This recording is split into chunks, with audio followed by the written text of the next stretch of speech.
It's spooky season and my favorite time of the year. Usually I do something creepy, but I picked up a fun candy themed game called Snak28 by my friend Sugar Candy Miniatures, and it gave me an idea. Snak28 is a skirmish style game designed with fun and flavor in mind. There are some awesome models for this game that you can 3D print, but it's also encouraged to make your own. So I'm gonna make my own trick-or-treat themed snacks. To figure out what snacks to make, I looked up the most popular Halloween candies in the US. And the candies that tend to be at the top of the list are, to no one's surprise, Reese's Peanut Butter Cups, Twix, and Sour Patch Kids. I'm basing my 3 snacks off of these candies. If your favorite candy didn't make the list, don't feel bad, mine didn't either. That's why I created my own tier list ranking them all.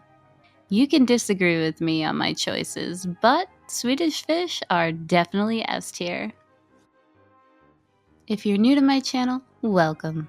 I like to keep a tub of my children's old and broken and discarded toys for kit bashing and terrain projects. This should be a good starting point for my snacks. In the game, you have 3 models, which are called snacks, and a monster. Snacks are on a 25 to 32 millimeter base. I was lucky to find some good bits for this project. This little keychain dude is perfect for a Sour Patch Kid, minus the bulbous head. I had some trouble trying to cut his head off, so I did the only reasonable thing. I took it outside and smashed it with a hammer.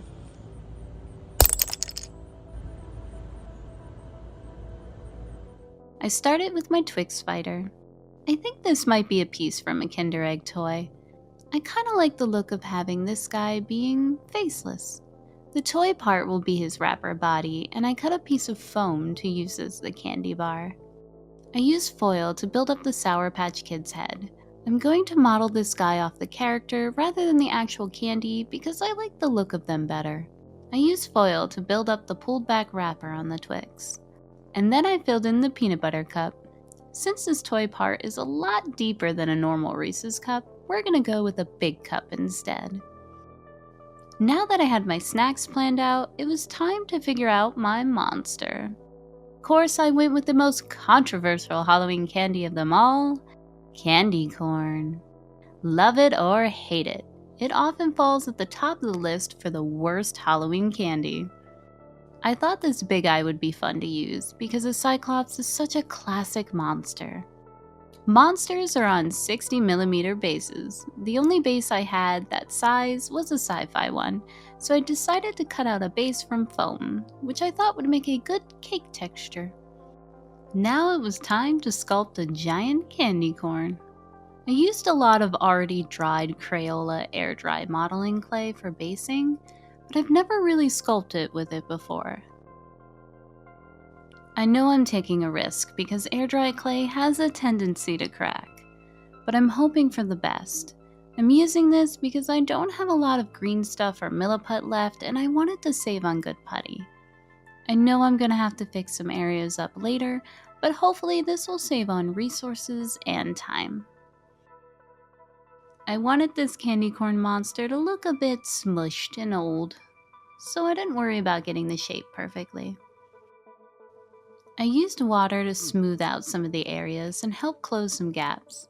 This is going to increase the risk of cracking, but it's a risk I'm going to have to take in order for a smoother finish. I'm leaning into the silly factor here, so why not put some Mr. Potato Head arms on it? And maybe some Necco wafers as feet. I simply filled in the top of the peanut butter cup and gave him a Muppet-like face, because who doesn't love Muppets? I added some dried up green stuff that reminded me of Milk Duds for his feet. I covered the foam on the Twix Man with the air dry clay as well, and added a few details before adding him to the base and letting him dry. This guy needed a new face, so I gave him one. Since Sour Patch Kids are the chaos gremlins of the candy world, I thought it would make sense to give him a missing eye. That, and honestly, for whatever reason, it took me a long time to make one eye, and I didn't want to make another one. Remember, you don't make mistakes. It's all part of the backstory. I let them all dry overnight and hoped for the best. Fingers crossed. It was time to assess the damage. The Twix came out better than expected. I was really happy with the way it looked. Overall, the snack seemed to look good, with only a minor crack in the Sour Patch Kid. I forgot that air-dried clay doesn't adhere to surfaces too well and will lift up when dry. I plan on using green stuff to add some of the details, so I'll just mix up a little extra to fix these areas as well. Unfortunately, the candy corn monster wasn't so lucky. I wanted it to look like an old stale candy anyways, so a few small cracks aren't a big deal, but I didn't expect the parts around the eyes to split. This is gonna need some work. Time to bring out the green stuff. I began with covering up the blemishes. I already added some of the weapons, but I added the rest while I was sculpting. As I was sculpting these models, I started to fill out their character sheets in my head. When making your character stats for Snak28, you choose 3 things: weapons, a type of shell, and a secret ingredient. Since the Twix has a wrapper, I'm going with a soft shell. I'm thinking he's more of a tank. So I'm giving him a one-handed melee wooden spoon and this cute little 3D printed candy bucket, which will act as his shield. I'll reveal the secret ingredients later. Dual wielding only makes sense for Sour Patch Kids and their chaotic energy. I gave him a frosted candy stick and turned his ball chain into a nerd rope. He's a gummy candy, so he's getting unshelled. The peanut butter cup man needed some arms, so I made some that reminded me of those marshmallow ropes. Since I feel like his mobility is probably limited because he's short and stunty, I'm going to give him a two-handed range weapon. I want him to be able to comically slap you with an oversized spoon from across the table. Also, because of his light wrapper, I'm going to go with soft-shelled. The only idea for damage control on this monster was to make it seem like those cracks were creepy veins. I started to weave a creepy backstory for this monster in my head. I made more candy bits and glued them on. I used light bright pieces for sprinkles. To finish all the models off before priming, I added some 3D puffy paint. You can add this after priming if you don't want to paint it, as it comes in many colors, but I was using it to gap fill as well as create frosting, which it's perfect for. Time to let them all dry again. These have to be the most delicious things I have ever painted. I almost wanted to take a bite out of the Twix.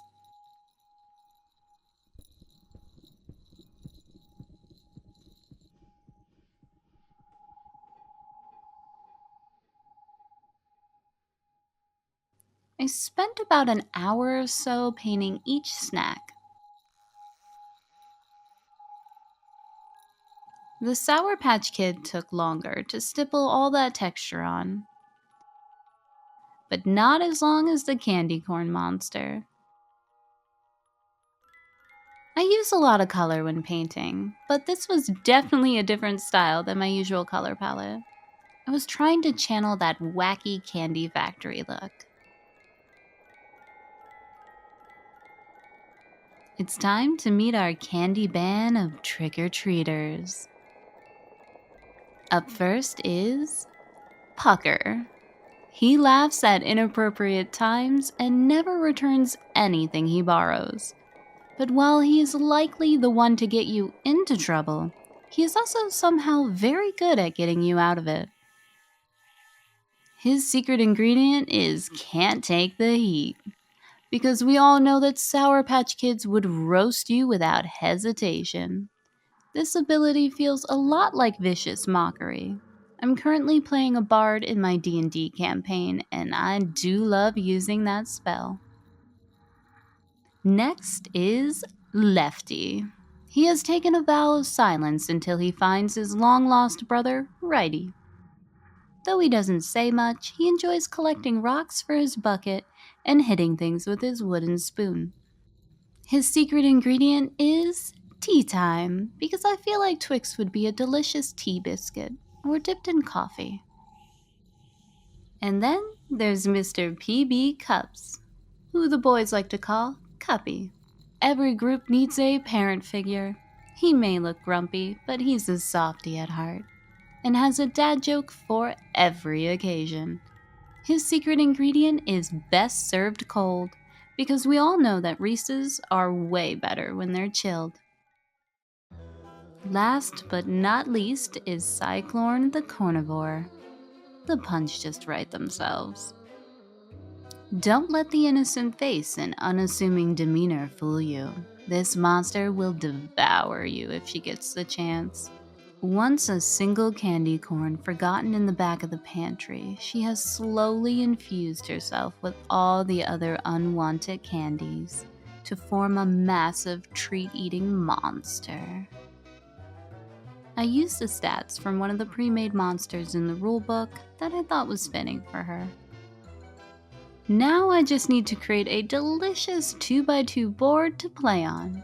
Maybe I'll just use the mounds of actual Halloween candy my kids get this trick-or-treating as terrain. If you want to check out the Snak28 game yourself, I put the link in the description below. Remember, support your friends, the community, and go make fun things. Happy Halloween!